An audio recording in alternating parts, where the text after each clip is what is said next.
Hi, my name is Katrina King, and I'm the Global Strategy Leader for Content Production at AWS, and welcome to NAB 2023. At NAB this year, we're showcasing the making of a short film called Race to the Cloud. All of the projects and workstations you'll see are the real projects and workstations that we use to make this short film. Here, we have our virtual production pod, and we're featuring cloud-enabled virtual production provided courtesy of View Studios. The panels were provided by AOTO. We're also showcasing the Red Komodo camera and its new Direct to S3 ingest feature. We created an Unreal project in our virtual art department, and then we checked it into Perforce, and then we checked it out of Perforce here on the volume. And additionally, we're live streaming these Red cameras to our collaboration pod that I'll discuss in a minute.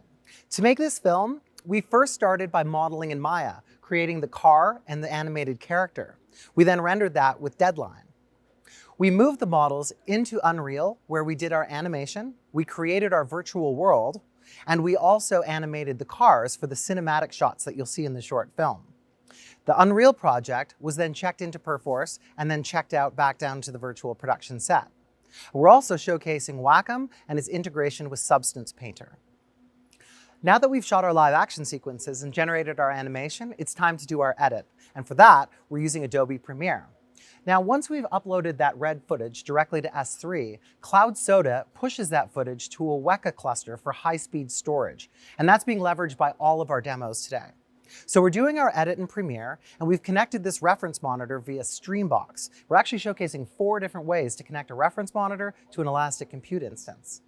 Once we've done our picture edit, it's time to do our sound edit and our mix, and for that, we're using DaVinci Resolve Fairlight. And that's connected to the reference monitor using Resolve Remote Monitoring. We're also using this Fairlight desktop console to do our mix. Now that we've edited our picture and mixed our sound, it's time to do color grading and finishing. And to do that, we're using Filmlight's Baselight system connected to the AWS Color in the Cloud pipeline.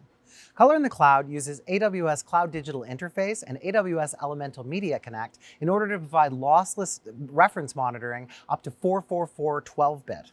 And Color in the Cloud won the HPA Engineering Excellence Award last year.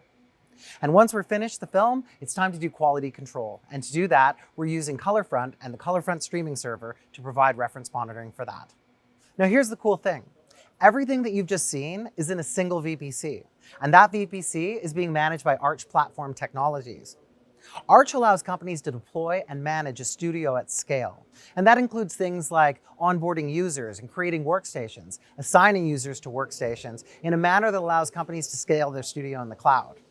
All of these workstations are interconnected.